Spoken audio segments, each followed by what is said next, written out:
السلام عليكم ورحمة الله تعالى وبركاته. معكم عايدة من قناة وصفات عايدة. نتمنى تكونوا بخير وعلى ألف خير. اليوم إن شاء الله رجعت لكم فيديو جديد غادي نقدم لكم فيه اقتراح ديال وجبة ديال الكوتي من بعد ما كنرجعوا من العمل ديالنا، خاصة بالنسبة للسيدة العاملة أو حتى السيدة اللي في البيت، لأن الأشغال لا تنتهي سواء عند السيدة اللي في البيت أو السيدة العاملة. الله يكون في عواننا كاملين. فغادي ندير لكم ملي كندخل شنو كنوجد، شي حاجه اللي تكون سريعه وتعجب الوليدات ومنها منها كوتي يعني مره واحده، لان الليل دابا ولا قصير. غادي نبدا. اول حاجه البنات المقادير هذه فيها جوج المراحل ديال التحضير. هادو فطائر سراعين بزاف كيداروا في المقله، كتعمروهم بالحشوه اللي بغيتو، سواء بالطون سواء بالفرماج سواء بالمطيشه سواء غير بشويه ديال الزيت البلديه مع شويه ديال الزعتر، بحال المناقيش كيتسموا المنقوش او المناقيش في سوريا ولبنان، او ديروهم على شكل يجيو حلوين، تعمروهم بالنوتيلا او تعمروهم بزبده الفول السوداني والعسل، او تعملوهم بالشوكولات. المهم نتوما كيبقى لكم كامل الاختيار. هما المهم الاساس انهم لاباز ديالهم فطائر سهله وسريعه ويعني جميله بزاف كتعجب الوليدات. اذا شنو غنحتاجوا فيها؟ غناخذوا اي كوب يعني اي كاس بغيتو نتوما، بغيتو كبير بغيتو صغير اللي بغيتو. انا نتوما كتشوفوا هذا موين، انا غادي نقطع ونجيب الكاس نوريه لكم خاوي. صراحه ما عرفتوش شحال كيهز، ولكن ماشي 150 مليلتر قليل. نتوما تاخذوا الكاس اللي بغيتو، غير هو المهم ديروا به نفس العبارات ديال الطحين وديال الزيت وديال عفوا ديال الزبادي مسوس. اذا اي كاس استعملتو غادي تعتمدوه في القياسات كاملين. هنا خديت انا كاس ديال الحليب وكاس ديال الطحين، وعندي معلقه كبيره ديال الخميره الفوريه، وعندي معلقه كبيره ديال السكر سنيده. اذا ان باش ما نتعطلش غادي نبدا معكم مباشره البنات. اول حاجه كندير الحليب وخصو يكون دافي. بسم الله. تنضيف عليه معلقه كبيره ديال السكر سنيده، وكنضيف معلقه كبيره ديال الخميره لان دابا الجو بارد. فغادي نزيد هادشي اللي طايحنا، غادي نحركهم. ساهل بزاف البنات، هاد الفطائر ساهلين بزاف، نتمنى انكم تجربوهم. ونضيف كاس ديال الطحين كيف كتشوفوا معايا، وكنستمر في الخلط بحال هذا الشكل. نحاول نخلط مزيان العناصر ديالي كاملين بحال هذا الشكل هذا. دابا من بعد ما حركت العناصر اندمجت مزيان مع بعضياتها، غنجيب الفيلم اليمونتير او البلاستيك الغذائي، وغنغطي هاد الحشوه او هاد العجين ديالي لمده ديال 10 دقائق، نخليه حتى يتضاعف الحجم ديالو 10 ديال الدقائق. البنات في هذا الوقت اللي العجينه ديالي كتخمر، انا وجدت باقي العناصر غنوريهم لكم، ولكن لان هذه بطبيعه الحال العشيه مورا ما سالينا الخدمات، نوري لكم شنو الروتين اللي كندير ملي كندخل. دونك وجدت هاد الفطائر خصهم 10 دقائق باش يخمروا. غادي ندوز في هذا الوقت. عندي الدجاج مقطع مربعات بحال القضبان، هو اللي كندير به الشاورما اللي غيديه وليدي ان شاء الله الرحمن الرحيم غدا من المدرسه. دونك دابا غير كندير له التسبيله ديالو. غندير له بطبيعه الحال ملي كنجيبو، راه وريتكم الطريقه ديال غسل الدجاج. كنغسلو بحال كما كنغسل الدجاج الكبير الصاين. كندير شويه ديال الملحه بحال هكا، شويه ديال الملحه وشويه ديال التوابل ديال الشاورما بحال هكا، باش نخليهم مرقدين باش الصباح ان شاء الله ملي كنفيق غير كندوزهم في الفران او في شويه ديال فوق المقله، زعما شويه ديال الخرقوم وشويه ديال السكينجبير. وتوابل الشاورما البنات خذوهم من لي غروند سورفاس، راه كيكونوا كاتبين فيهم هنا. وعندي واحد المعلقه صغيره ديال الزيت البلديه، شويه قالت لي من الصباح، كليناها في الصباح في الفطور ما ضيعتهاش خليتها. غادي نديرها هنايا. غنزيد دابا غير غنشوف واش عندي في الثلاجه كريم فريش، غنزيد واحد 2 معالق. البنات لقيت واحد البواطه ديال لا كريم فريش، جبتها من ماجين كانوا دايرين فيهم بروموسيون. شويه كندير. ما عندكمش البنات ديروا زبادي مسوس، ما عندكمش زبادي مسوس ديروا 2 معلقات ديال الحليب. هذه غير باش كطريها زعما باش كتجي فتيه. صافي كنحرك مزيان، وغادي نغطيها بالبلاستيك الغذائي ونخليها في الثلاجه كتبات باش كيدخل فيها الشرميله. كنفيق الصباح، كنفيق مع 6 ديال الصباح او 6 ونص الا تعطلت، باش كندخلها للفران كما قلت لكم، او كندوزها غير في 2 معالق ديال زيت البلديه فوق من البوطه. وكان الرغيف تيكون واجد عندي، يا اما كنكون شارياه او مصايباه، في غالب الحالات كنكون مصايباه.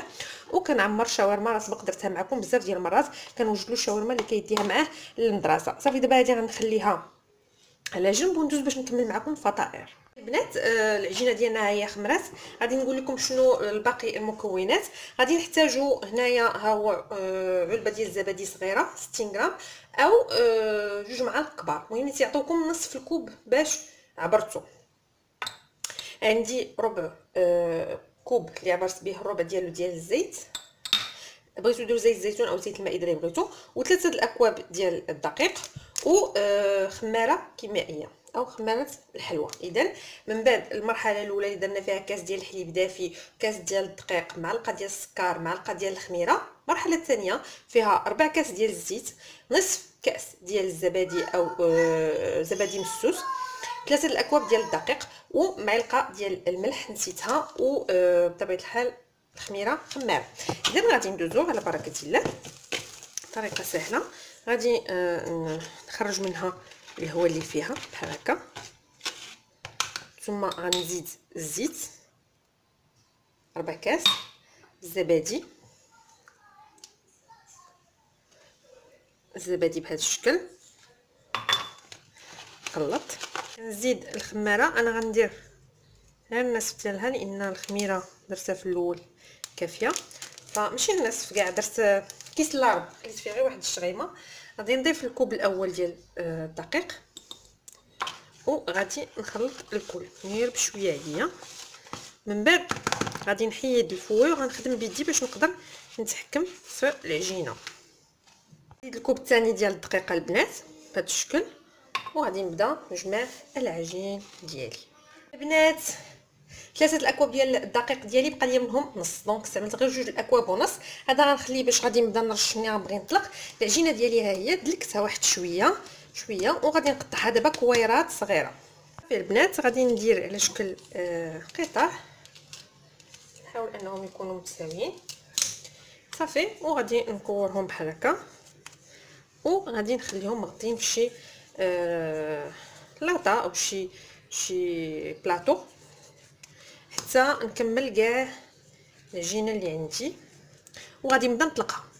صافي البنات دابا غناخذ اول قطعه وغادي نطلقها معكم.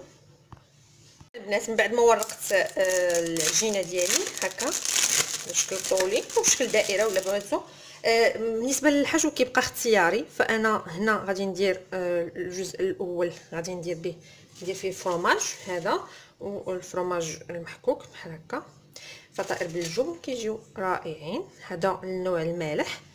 صافي غادي نجيب شويه ديال الجبن ايضا هنايا في الوسط، وغادي نسد على الفطيره ديالي بهذا الشكل، وغنجيب واحد الفورشيط. بنات كنقاد لها الحواف وكنجيب واحد الفرشيطه وكنضغط عليها بهذا الشكل، هذا بحال كما كنديروا لي شوسون، يعني بكل سهوله، يعني ما كاينش شي حاجه اللي هي صعيبه. صافي وكنطيبهم في المقله الثقيله ديال الوجده او المقله ديال الرغايف او اي مقله عندكم. هذه الفطيره ديالي كندخلها للفران لا والو، سريعه البنات كتجي غزاله. شفتوا الشكل ديالها وراه كتهز بسهوله، غير شو الدقيق من التحت. هانتوما غنستمر لكم الشكل الثاني البنات اللي هو هذا. تناخذ الفطيره ديالي كنرشها بشويه ديال الصوص طوماط. بغيتو يعني نوري لكم الطريقه ديالها نوريها لكم. المهم هذه كتجي بحال البيتزا، كنرش صوص طوماط وكندير عندي هنا شويه ديال الطون، كنجيب الطون وكنوزعو. بغيت نضيف الفرماج كنضيفو، ما بغيتش بلاش. انا كنعطيكم غير افكار، الاساس في الفيديو هو العجينه، وتقدروا تنوعوا بها كل نهار. وعلى فكره البنات هاد العجينه تقدروا تخليوها في المجمد وتقدروا كل نهار ديروا فكره ديال كوتي مختلفه، مره ديروهم حلوين، مره ديروهم بيتزات بحال هكا، مره ديروهم غير بالجبن، مره ديروهم غير بالزعتر وزيت البلديه. وكل نهار في الاسبوع عندكم فكره ديال كاسكروت بدون عناء. صافي هذه اللي بالتنسيمه ديال البيتزا، تقدروا ترشوا عليها شويه ديال الزعتر من الداخل وما كياخذوش الوقت بزاف البنات. صافي كنبقى نخليهم يرتاحوا بيد ما ساليت الكميه كلها. عاد غادي نبدا نطيب، وكيعجبني انا يجيو باينين فيهم هاد النويشات هادو ديال الفرشيطه، كيجي الشكل ديالهم زوين بزاف. صافي غنستمر. حتى البنات غادي ناخذ السكر فاني غنديرها حلوه، انا غير كنعطيكم افكار، وكنرش شويه ديال السكر فاني بحال هذا الشكل. هاد العلبه هادي كان عندي فيها شويه ديال الشكلاط، كنت حكيتو باش صايبت التيراميسو، غادي نرش عليها الشكلاط هكا محكوك نقدر نخلي حتى هاد القطع هادو لينا ما يطيبوا غادي يذوبوا مع السخونيه. صافي عندكم شوكولاته تدك تقدروا تستعملوها، او شوكولاط بحال هكا تحكوه او تخليو طريفات صغار بحال هكا. صافي وكنسد حتى هي عليها بنفس الطريقه. غنقص من هنايا بحال هذا الشكل. واذا هكا كيف كتشوفوا هذه الفطيره الحلوه. البنات غادي ندير فيها زبده الفول السوداني بالشوكولاط، حتى هي كتجي زوينه وكتعجب الوليدات بزاف. غنرش بعدا شويه ديال السكر فاني بحال هكا، ومن بعد غادي نوضع معلقه ديال هاد زبده الفول السوداني. داكشي باش قلت لكم راه حتى الشوكولاته الدهن تتجي، ما تنكثرش بزاف، تندير شويه هنا وشويه هنا لانها كتسيح مع الطياب. كوكو وكندير هذه هنا. صافي وكنسدها او كنسد عليها كيف ما الموالفين. انت كتقولي كوكو باش نعطيها العجينه، كتحزرني زعما باش نعطيها العجينه. صافي وكنكملوا بحال هذا الشكل البنات. غادي ندوز نجمع هذه الروينه هذه وندير المقله كتسخن باش ندوز نطيبهم ونحطوا كاسكروط ديالنا. غادي نصايب لهم القليه، عزيز عليهم القليه، كنديرها لهم بالفاني وبالزبده، كتجي حسن ملي كتباع في السينمات البنات، حسن من ديال برا اللي كيبيعوها غاليه. ما عرفتش نخليها لكم في هذا الفيديو ولا نديرها لكم فيديو مستقل باش ما يجيش الفيديو طويل. غنشوفوا بعد الطياب ديال هادو ونتلاقاو نفكروا واش نحط لكم القليه دابا ولا من بعد. البنات هنا هذه هي طابت غنزولها. صافي كتسخن لي المقله ديال الوجده ديالي، وكنجيب الفطائر من طبيعه الحال. الفطائر ديالي كنجيبهم وكنحطهم بهذا الشكل هذا هكا بلا ما ندهن المقله بلا حتى شي حاجه، كيجيو صحيين ناشفين. وعلى فكره ممكن هاد العجينه هذه ديروها بعجين ديال زعما بالدقيق الكامل حتى هما تيجيو زوينين. انا غير ما بقاليش اليوم. صافي غنخليوها تتشبر في راسها، ديرها على عافيه مهيله بزاف حتى تشد راسها مزيان من هنا، ونقلبوها على جهه اخرى. البنات هنا غادي نقلبهم دغيا كيشدوا في راسهم، حيت العجينه رقيقه وخفيفه دغيا كيجيو زوينين، كيجيو غزالين البنات، غزالين غزالين غزالين غزالين زعما ماشي. هانتوما صافي غنخليهم كيتحمروا وغنزولهم. يكون البنات هذا هو الشكل النهائي ديال الفطائر ديالنا، كيجيو رائعين رائعين عن جد، يعني كيجيو هائلين جدا. والمهم في هاد الفطائر هما انهم يتكالوا هما سخانه البنات، باش كي داك لان كيكونوا عامرين بالفرماج، كيكونوا عامرين بالشوكولاط. هذه اللي ما عرفتش شنو فيها، هانتوما سخانين البنات سخانين. شوف هذه اللي فيها طون وبحال بيتزا، طون والفرماج ولا صوص، كتجي رائعه يا البنات. نحاول نحلهم لكم كاملين باش تشوفوا معايا. هذه اللي فيها حتى هي لا صوص كيجيو رائعين البنات. وهذه ديال الشكلاط، هذه ديال زبده الفول السوداني، وهذه ديال الشكلاطه البنات، كتجي رائعه جدا. كنتمنى هاد الفطائر هادو النصيحه هي انهم تاكلوهم وهما سخانين. كنتمنى ينالوا الاعجاب ديالكم، تجربوهم في البيوت ديالكم لانهم ساهلين بزاف بزاف.